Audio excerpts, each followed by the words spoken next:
স্বাধীনতা দিবসের অনেক অনেক শুভকামনা জানিয়ে আজকের রেসিপি নিয়ে হাজির হয়েছি বন্ধুরা। নমস্কার বন্ধুরা, মৌসুমী ঘরকন্যার একটি নতুন ধরনের রেসিপিতে আপনাদের স্বাগত।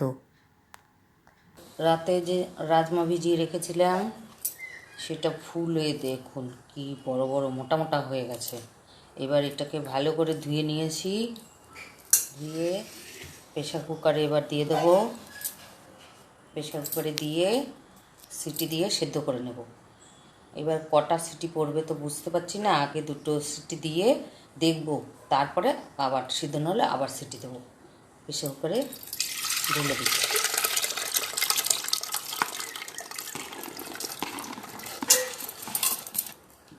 এবং ঢাকনা আটকে সিটি দিয়ে সেদ্ধ করে নেব। এই যে প্রেশার কুকার বসিয়ে গ্যাস জ্বালিয়ে দিয়েছি, সিদ্ধ করে নেব। ওদিকে রাজমা সেদ্ধ বসিয়েছি, আর এখানে দেখুন দুটো বড় বড় পেঁয়াজ, আদা, রসুন, কাঁচা লঙ্কা, টমেটো এগুলো ভালো করে পরিষ্কার করে নিয়েছি। এবার কুচিয়ে নেব সব। এই যে আমি দুটো বড় বড় পেঁয়াজ নিয়েছিলাম, কেটে নিয়েছি, টমেটো, আর এখানে হচ্ছে কাঁচা লঙ্কা আর রসুন কুচিয়ে নিয়েছি, আদা গ্রেট করে নিয়েছি। যে রাজমা সেদ্ধ করে নিয়েছি,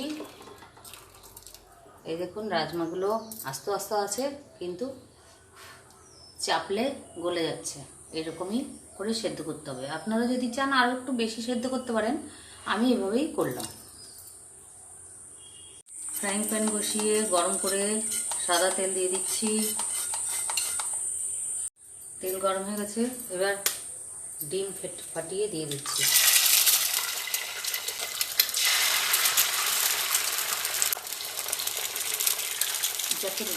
আমি আমার রাজমা অনুপাতে 3টে ডিম নিয়েছি, আপনারাও সেইভাবে বুঝে নেবেন, 3টে বা 2টো যে রকম লাগবে। এবার এর মধ্যে অল্প একটু নুন দিয়ে, আর কিছু দেবো না, একটু ডিমের ঝুই ভাজা করে নেব হালকা হালকা আছে। ডিমের ঝুড়ি ভাজা রেডি। এবার আমি তুলে নেব একটা পাত্রে। ডিম তুলে নিয়েছি, এবার দিচ্ছি সর্ষের তেল। এই যে রসুন আর কাঁচা লঙ্কা কুচিয়ে রেখেছি, এইটা আগে দিয়ে দেবো।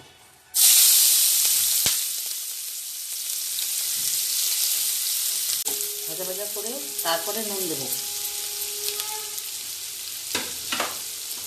গন্ধ গন্ধ বেরিয়েছে,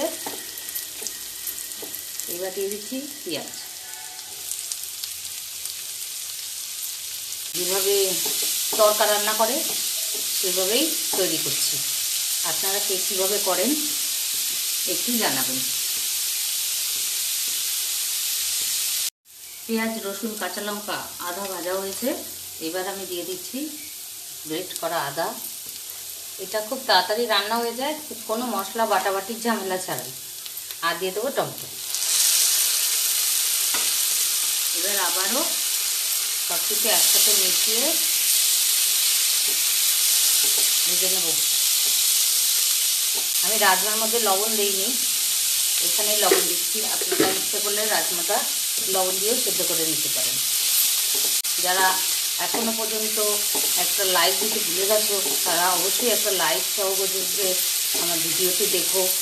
আর নতুন বন্ধুরা যারা আমার পেজটিকে এখনও সাবস্ক্রাইব করোনি, তারা পেজটিকে সাবস্ক্রাইব করে আমার পাশে থেকো। ফেসবুকেও আমার একটি পেজ আছে, সেই পেজটিকে ফলো করে যদি ভালো লাগে আমার পাশে থেকো। আর আমি তো চলে যাব, এটা বলারই অপেক্ষা রাখে না। আর পুরনো বন্ধুদের এত সুন্দর সুন্দর কমেন্ট আমার পড়তে খুব ভালো লাগে। আমি কিন্তু সব কমেন্ট পড়ি, আবার রিপ্লাইও করি সব কমেন্টে। আজকে যে রাজমার রেসিপিটা আমি করছি, আমার লাইফে আমি প্রথম, আমি কোনোদিন করিনি। তো কেমন হচ্ছে একটু জানাবে প্লিজ। সাবস্ক্রাইব আর বেল বাটনটা, লাইক, শেয়ার, কমেন্ট আর বেল বাটনটা অবশ্যই অন করে দিও। তেলের মধ্যে অল্প হলুদ দিয়েছিলাম, এখন একটু হলুদ দিই। আগে আগে না দিলে পরে আবার কাঁচা হলুদ গন্ধ বেরোবে কাঁচা। মশলাটা আমার ভাজা হয়ে গেছে, কাঁচা গন্ধ চলে গেছে। এবার আমি কিছু গুঁড়ো মশলা ইউজ করব। জিরে গুঁড়ো অল্প করেই দিচ্ছি, যেহেতু রসুন পেঁয়াজ দেওয়া আছে। আমি মাংসের মধ্যে রসুন পেঁয়াজ দেওয়া তো জিরের গুঁড়োটা দিই না, একটু ধনের গুঁড়ো অল্প করে দিয়ে দিই। এই ধনে গুঁড়ো আর দিলাম, কাঁচা লঙ্কা দিয়েছি অনেকগুলো, একটুখানি ঝাল লঙ্কা গুঁড়ো, একটুখানি কাশ্মীরি লঙ্কা গুঁড়ো, কালারের জন্য, সুন্দর কালার হবে। ব্যাস, এবার আবার মশলাটাকে সুন্দর করে কষিয়ে নেব। যা সুন্দর গন্ধ বেরিয়েছে, মনে হচ্ছে এই দিয়েই যেন রুটি খেয়ে নেব। এইভাবে পুর বানিয়ে রুটির মধ্যে দিয়ে খাওয়া যায়, কিন্তু দারুণ লাগবে খেতে। একদিন করে দেখাবো।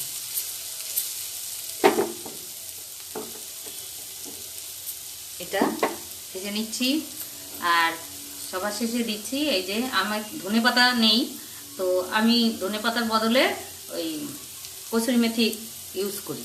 আপনারা ধনেপাতা দেবেন, ধনেপাতা কসুরি মেথি দুটোই দেওয়া যায়। ওই ধনেপাতা এনে রাখলে নষ্ট হয়ে যায় ফ্রিজে, ওই জন্য আমি ধনেপাতাটা কম আনি, ওই কসুরি মেথি দিয়েই ধনেপাতার কাজ চালিয়ে দিই। আবার সুন্দর করে একটু নাড়িয়ে নেব। মশলা আমার রেডি। এবার একটা কড়াই নিয়ে নিয়েছি, আর এই যে রাজমাগুলো আমি তুলে রেখেছি জল জড়িয়ে, সেগুলো দিয়ে দিচ্ছি। এবার এর সঙ্গে রাজমার সঙ্গে একটু নাড়িয়ে নেব। ফ্রাইং প্যানে মশলাটা কষিয়ে নিলাম, আর এবার রাজমা দিলে তো ফ্রাইং প্যানে আটবে না, তাই এর মধ্যে মশলাটা কষানোর জন্য ফ্রাইং প্যানটা ইউজ করেছি, যাতে আপনারা ভালো করে বুঝতে পারেন কী কী মশলা দিলাম। এবার সুন্দর করে কষিয়ে নেব। কেমন লাগছে, কালার কিন্তু দারুণ হয়েছে, গন্ধও দারুণ বেরিয়েছে। দেখুন আমার রাজমা কষানো হয়ে গেছে, আর কষাতে লাগবে না, রাজমাটা এমনি সেদ্ধ করা। আর এই ফ্রাইং প্যানের মধ্যে রাজমা সেদ্ধ করা যে জলটা, সেটাকে ফ্রাইং প্যানে দিয়ে দিয়ে দিলাম। জলটা কিন্তু একটুও ফেলে দেবো না, পুরো রাজমা সেদ্ধ করা জলটা সবটা দিয়ে দেবো এর মধ্যে। সম্পূর্ণ জলটা আমি দিয়ে দিয়েছি, আর কোনো কাঁচা জল আমি দেইনি। এবার দিয়ে দেবো ঢাকা, একটু উঠবে, ফিরে আসছি। কাম ব্যাক, চলে এসেছি। দেখুন আমার রাজমা রেডি। এবার আমি এই যে ডিমের যে ঝুড়ি ভাজাগুলো, এগুলো দিয়ে দেবো।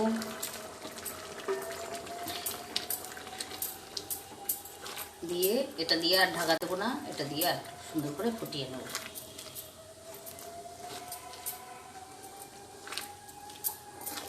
অনেকটা হয়েছে, দেখে তো বোঝা যাচ্ছিল না। এটাকে নিয়ে একটু ফুটিয়ে নেব।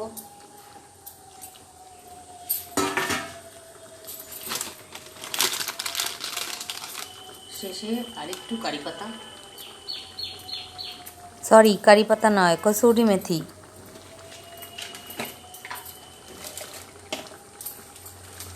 আর দেবো গরম মশলা।